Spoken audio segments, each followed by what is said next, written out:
नमस्कार प्यारे मित्रों,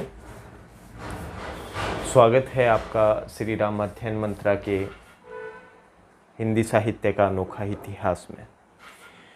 मित्रों, राम की शक्ति पूजा चल रही है। ये पार्ट 5 है, जिसमें आपने पीछे तक ये देख लिया था कि देखो, सेवक भी देखो स्वामी से कितना प्रेम रखता है कि उनके आंसुओं की बूंद तक वो नहीं देख पाए, और उन्हीं आंसू की बूंद को देखकर वो समस्त पृथ्वी क्या समस्त महाकाश को निगलने के लिए चल पड़े। और महाकाश कौन सा स्थान? जहाँ शिव और पार्वती के रहने का स्थान है। उन्होंने सोच लिया था कि शिव पार्वती ही नहीं रहेंगे तो राम की चिंता का कारण भी नहीं रहेगा और वो सब चिंताओं से मुक्त हो जाएंगे। ये दुस्साहस समझ लीजिए, चाहे एक सेवक का अपने सेव्य से प्रेम समझ लीजिए। चलते हैं नेक्स्ट। 14वां पद है राम की शक्ति पूजा, सूर्यकांत त्रिपाठी निराला। वज्रांग। वज्रांग तेज घन बना पवन को महाकाश, पहुंचा एकादश रुद्र क्षुब्ध कर अट्टहास। रावण महिमा श्यामा विभावरी अंधकार, यह रुद्र राम पूजन प्रताप तेज प्रसार। उस और शक्ति शिव की जो 10 स्कंद पूजित, इस और रुद्र वदन जो रघुनंदन पूजित। करने को ग्रस्त समस्त व्योम कपि बड़ा अटल, लख महानाश शिव अचल हुए क्षण भर चंचल। श्यामा के पदतल भार धरण हर मंद्र स्वर। यहां तक देखते हैं। वज्रांग का मतलब क्या होता है? वज्रांग का मतलब होता है वज्र के समान,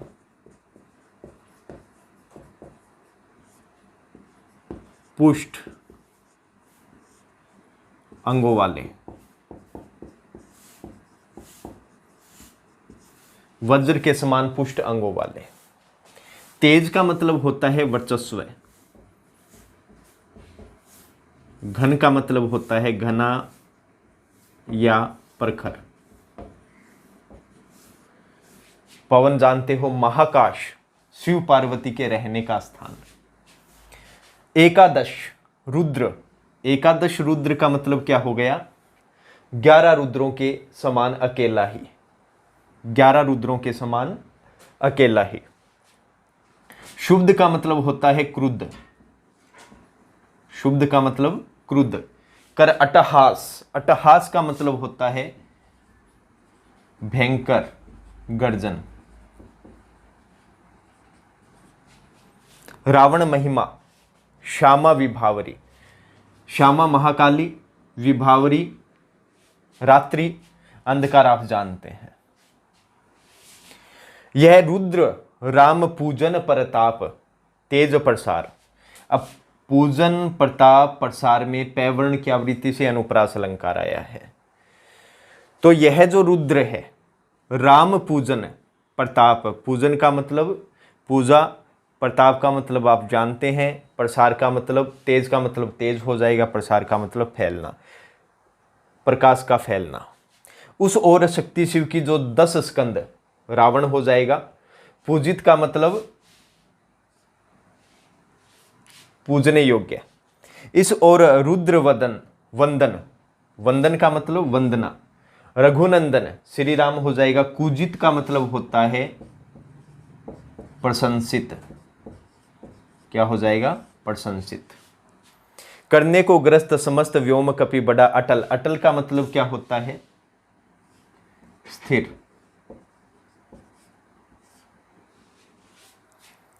जिसे टाला न जा सके। लख मतलब देखकर। महाकाश महानाश का मतलब महाविनाश। अचल का मतलब अस्थिर। हुए क्षण भर चंचल।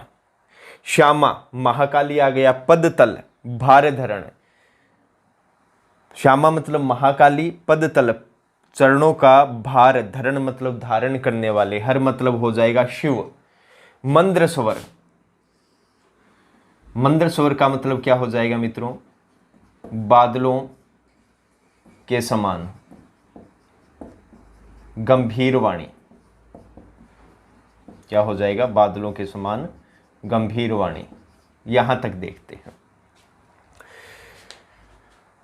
अब हुआ यूं कि जब आंसू की बूंदें देखी, तब उन्होंने महाविनाश 49 पवने चलने लग गई थी, तब वज्र के समान पुष्ट अंगों वाले हनुमान ने अपने वर्चस्व से पवन के वेग को और अधिक घना और प्रखर बनाकर 11 रुद्रों के समान क्रुद्ध होकर भयंकर गर्जना करते हुए कहां पहुंच गए? महाकाश में पहुंच गए। तो यहां देखो, वैसे 11वां अवतार माना जाता है, यहां उपमा अलंकार हो जाएगा। रावण महिमा। अब जब वो महाकाश में पहुंच गए तो उन्होंने क्या देखा कि रावण की महिमा के रूप में जो महाकाली है वो क्या है? रात्रि के घनांधकार के रूप में वहां क्या थी? विराजमान थी। वहीं एक और राम द्वारा की गई शिव पूजा के प्रताप के तेज स्वरूप क्या था? रुद्र मतलब स्वयं कौन थे? शिव वहां विराजमान थे। रुद्र के अवतार में शिव वहां विराजमान थे। एक और शक्ति शिव की जो 10 स्कंद पूजित है, एक तरफ तो उन्होंने क्या देखा कि रावण द्वारा पूजित शिव की शक्ति विराजमान है, और एक और उन्होंने क्या देखा? श्री राम के द्वारा प्रशंसित शिव का वंदन वहां उन्होंने देखा। करने को ग्रस्त समस्त व्योम कपि बड़ा अटल। अब दृढ़ निश्चयी वाले जिसे टाला न जा सके, ऐसे हनुमान समस्त आकाश को क्या करने चले? ग्रसने के लिए आगे की ओर बढ़ने लग गए, उन पे विजय प्राप्त करने के लिए बढ़ने लग गए। लख महानाश शिव अचल हुए क्षण भर चंचल। और इसी महाविनाश को देखने के कारण जो शिव थे वो क्षण भर के लिए क्या हो गए? अचल हो गए, अस्थिर हो गए। उनका मन क्या हो गया? अविचलित हो गया। महाकाली के चरणों का भार धारण करने वाले शिव फिर क्या करते हैं? बादलों के समान गंभीर वाणी में बोलते हैं। यहां तक हो गया साथियों। यहां शक्ति शिव में कौन सा? वही हो जाएगा अनुप्रास अलंकार। यहां पे रौद्र रस का प्रयोग किया गया है।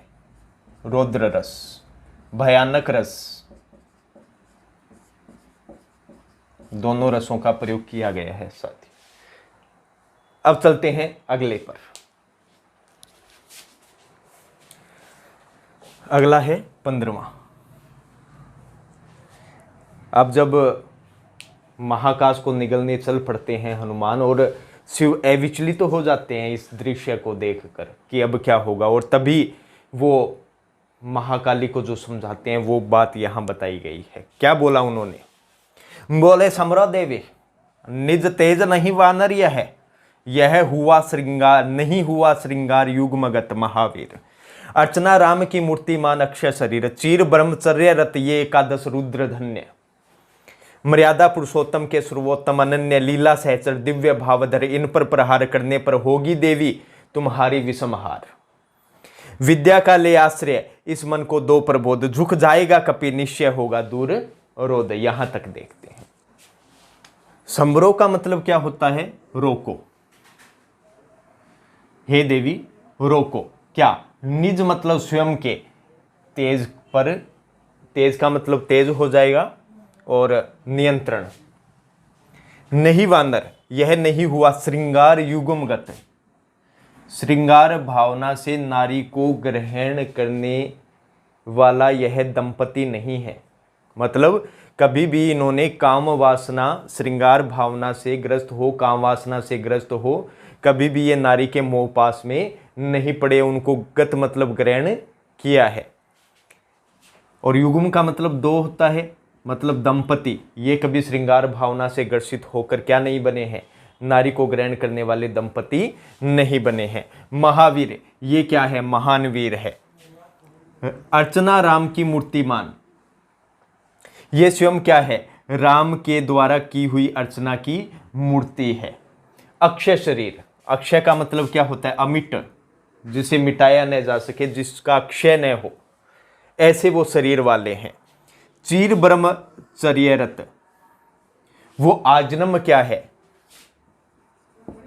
वो आजन्म ब्रह्मचारी है, ब्रह्मचारी है। ये एकादश रुद्र धन्य, एकादश रुद्र, ये 11वें रुद्र के रूप में जो अवतार लिए हैं वो क्या है? धन्य है। मर्यादा पुरुषोत्तम के सर्वोत्तम, सर्वोत्तम का मतलब सर्वश्रेष्ठ, अनन्य का मतलब अनन्य, लीला सहचर, मानव लीला के सहयोगी, मानव लीला के सहयोगी, क्या हो जाएगा? मानव लीला के सहयोगी। दिव्य भावदर, सुंदर भावों को धारण करने वाले, इन पर प्रहार करने पर होगी देवी तुम्हारी विषम हार। विषम का मतलब अपमानजनक हो जाएगा। क्या हो जाएगा? अपमानजनक।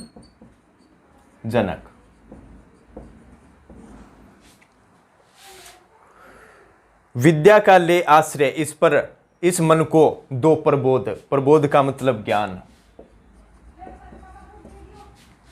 झुक जाएगा कपि, मतलब विनम्र होकर तुम्हारे चरणों में आ जाएगा। निश्चय होगा दूर रोध, रोध का मतलब होता है अवरोध, या आप कह सकते हो संकट। जो संकट आया है वो क्या हो जाएगा? दूर हो जाएगा। तो पूरा बता देता हूं आपको।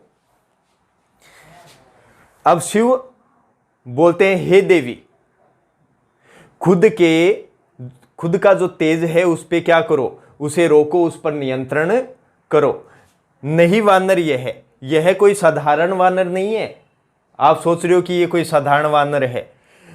ये कभी काम वासना के चलते नारी के मोह पास में नहीं पड़े हैं। ये कभी श्रृंगार भावना से ग्रसित हो नारी को ग्रहण करके ये दंपति कभी नहीं बने हैं। ये महावीर, ये महान वीर है।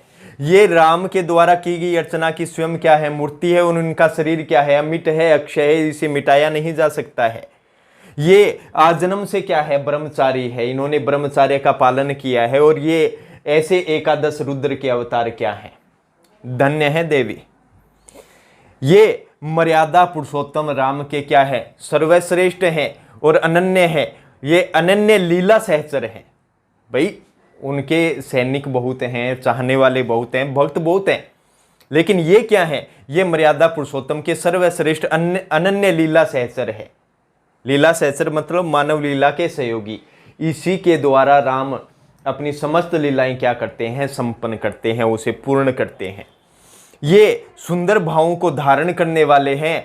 हे देवी, हे देवी, इस पर, इन रुद्र अवतार हनुमान पर मैं कह रहा हूं कि अगर तुम प्रहार करोगी, अगर इनसे आपका युद्ध होगा तो निश्चित ही तुम्हारी अपमानजनक हार होगी देवी। सोच लेना, आप देख लो। जब अकेले हनुमान सब कुछ कर सकते हैं तो सोचिए वो क्यों नहीं कुछ करते, सिर्फ सेवक भाव से। अब तो देवी एक ही काम हो सकता है, विद्या का ले आश्रय, इस मन को दो प्रबोध। अब तो तुम किसका सहारा लो? विद्या का आश्रय ले लो और विद्या के द्वारा ही स्वयं अपने मन को ज्ञान दो। विद्या के द्वारा ही तुम सब कुछ कर सकती हो और विद्या के द्वारा ही जो कपि है, जो हनुमान है, वो तुम्हारे सामने विनम्र होकर क्या हो जाएगा? तुम्हारे चरणों में झुक जाएगा, वरना वो झुकने वाला नहीं है। निश्चय होगा दुर्रोध, और तब निश्चित ही तुम्हारा जो अवरोध है, तुम्हारा जो संकट है, तुम जो लीला कर रही हो, वो स्वयं दूर हो जाएगा। यहां तक हो गया साथियों।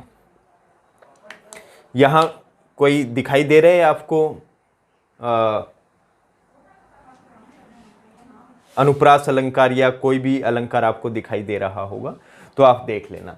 चलते हैं अगले पे। अब अगला आ गया है मित्रों 16वें पे चलते हैं। ये आज के वीडियो का अंतिम रहा। कहे हुए मौन शिव पवन तन्य में भर विश्व में, सहसा नभ में अंजना रूप का हुआ उदय। बोली माता तुमने रवि को जब लिया निगल, तब नहीं बोध था तुम्हें रहे बालक केवल। यह वही भाव कर रहा तुम्हें व्याकुल रह रहे। पुनरुक्ति प्रकाश अलंकार। यहां यह लज्जा की है बात की मां रहती सहसह। यह महाकाश है जहां वास शिव का निर्मल, पूजते जिन्हें श्री राम, उसे ग्रसने को चल, क्या नहीं कर रहे तुम अनर्थ। सोचो मन में, क्या दिया गया ऐसी कुछ रघुनंदन ने, तुम सेवक हो छोड़कर धर्म कर रहे कार्य। क्या असंभाव्य हो यह राघव के लिए धार्य। कपि हुए नम्र क्षण में माता छवि हुई लीन, उतरे धीरे धीरे गए प्रभु पद हुए दीन। यहां तक देखते हैं।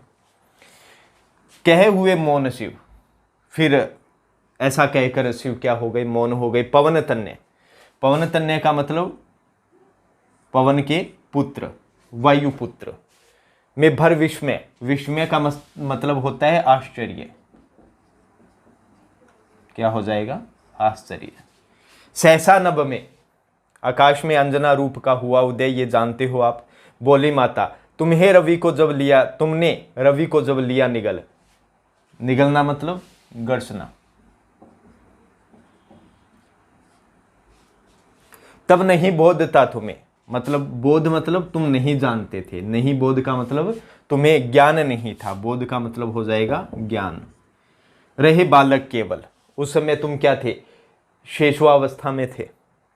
यह वही भाव कर रहा तुम्हें व्याकुल, रह रहकर हो जाएगा। यह लज्जा की बात है कि माँ रहती सहसे यह महाकाश, जहाँ वास मतलब निवास स्थान है, निर्मल का मतलब स्वच्छ। पूजते जिन्हें श्री राम, उसे गर्सने को चल, क्या नहीं कर रहे तुम अनर्थ। ये हो जाएगा। क्या दिया गया ऐसी कुछ श्री रघुनंदन, श्री राम के लिए आया है। तुम सेवक हो छोड़कर धर्म, मतलब सेवक का धर्म, कर रहे कार्य। असंभाव्य का मतलब होता है असंभव। राघव मतलब श्री राम के लिए, मतलब धार्य मतलब धारण करना। कपि हुए नम्र क्षण भर में माता छवि हुई लीन, उतरे धीरे धीरे गह मतलब ग्रहण किए प्रभु पद श्री राम के चरण, दीन मतलब दीन भाव से। पूरे का देख लेते हैं। अब शिव ने पूरी बात बता दी है पार्वती को, ज्ञान से काम ले लीजिए, कपि अपने आप झुक जाएगा, और वही पार्वती जी ने किया। और क्या किया पार्वती जी ने, उनकी माता का रूप धारण कर लिया कि एक माता ही ऐसी है जिसकी बात तो माननी ही पड़ेगी। तो शिव द्वारा पार्वती को ज्ञान देने पे वो क्या हो गए, मौन हो गए, चुप हो गए। तब सहसा अचानक आकाश में माता अंजना के रूप का क्या हुआ, उदय हुआ। और इसी रूप ने पवन पुत्र हनुमान को क्या कर दिया, आश्चर्यचकित कर दिया कि माता यहां कहां से आ गई। अब बोली माता, अब अंजना माता बोलती है कि तुमने रवि को जब लिया निगल, कि जब तुम शेषवावस्था में थे उस समय तुमने क्या कर लिया था, उस समय तुमने सूर्य को निगल लिया था, उसे ग्रस लिया था। उस समय तो तुम ठीक है बालक थे, तुम्हें ज्ञान नहीं था, क्योंकि तुम क्या थे, केवल एक बालक थे, एक अबोध बालक थे जिसे ज्ञान नहीं था, तुम शेषवावस्था में थे। लेकिन अब तुम क्या हो गए हो, प्रौढ़ हो गए हो। यह वही भाव, मतलब तुम्हारा जो शेषवावस्था का भाव है, यही तुम्हें रह कर क्या कर रहा है, व्याकुल कर रहा है। तुम अभी भी वैसी ही शरारतें करते रहते हो, तुम अभी भी बच्चे बने हुए। ऐसा कोई करता है क्या, बच्चा थोड़ी रहना है, अब तुम प्रौढ़ हो गए हो। अब यहां वात्सल्य भाव झलक रहा है। यह लज्जा की है बात की मां रहती सहसे, और तुम्हारे ऐसे ही कार्यों के कारण, तुम्हारी ऐसी ही शरारतों के कारण तुम्हारी मां लज्जित तो हो गई है, और वो जगह जगह अपमान सहन कर रही है। क्या ये अच्छी बात है क्या, तुम बताओ। यह महाकाश है जहां वास शिव का निर्मल, कि जब तुम यहां खड़े हो ना, ये कौन सा स्थान है, महाकाश है।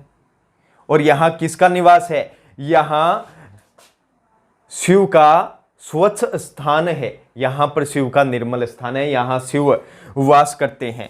पूजते जिन्हें श्री राम, ऊपर से ये बात और कह दी, इमोशनल कर दिया कि ये वही शिव हैं जिनको स्वयं तुम्हारे स्वामी श्री राम क्या करते हैं, पूजते हैं, और उसे ही तुम ग्रसने चले। क्या बेटा, ऐसी ही उम्मीद की थी मैंने। ऐसे करके हनुमान को इमोशनल कर रही है माता। क्या नहीं कर रहे तुम अनर्थ, क्या तुम महाकाश को निगल कर अनर्थ नहीं कर रहे हो। अपने मन में एक बार सोचकर देखो क्या दी आज्ञा ऐसी कुछ श्री रघुनंदन ने? क्या तुम्हें श्री राम ने ऐसी आज्ञा दी थी कि तुम ऐसा कर दो, तुम ऐसा कर दो? तुम खुद सोच के देखो, यहां प्रश्न अलंकार आया है कि ऐसी तो कोई आज्ञा तुम्हें नहीं दी थी। तुम तो सेवक हो, तुम क्या हो? श्री राम के अनन्य सेवक हो, तुम सर्वश्रेष्ठ सेवक हो, और उसी सेवक के धर्म को छोड़कर तुम ऐसा अनर्थ कार्य नहीं कर रहे हो, तुम ऐसा ही अनर्थ कार्य कर रहे हो। क्या असंभाव्य हो यह राघव के लिए धार्य? क्या ऐसा कार्य तुम कर रहे हो वो श्री राम के लिए संभव हो सकेगा कि वो धारण कर पाएंगे? वो असंभव है कि ऐसे तुम्हारे कार्य को धारण कर पाएंगे, नहीं कर पाएंगे। कपि हुए नम्र, और ऐसी बात सुनकर क्या हो गए? कपि जो हनुमान है वो क्या हो गए? विनम्र हो गए। और उसी क्षण में जो माता अंजना है उनकी छवि, मतलब जो रूप उनका दिखाई दे रहा था महाकाश में, वो क्या हो गया? लीन हो गया, वहां से गायब हो गया। उतरे धीरे धीरे गहे प्रभु पद हुए दिन। अब धीरे धीरे वो महाकाश से क्या होने लग जाते हैं? उतरने लग जाते हैं, और दीन भाव से, सेवक भाव से प्रभु श्री राम के चरणों को गहे मतलब ग्रहण कर लेते हैं। यहां तक साथियों, इसमें आप एक तो कर सकते हो वात्सल्य रस,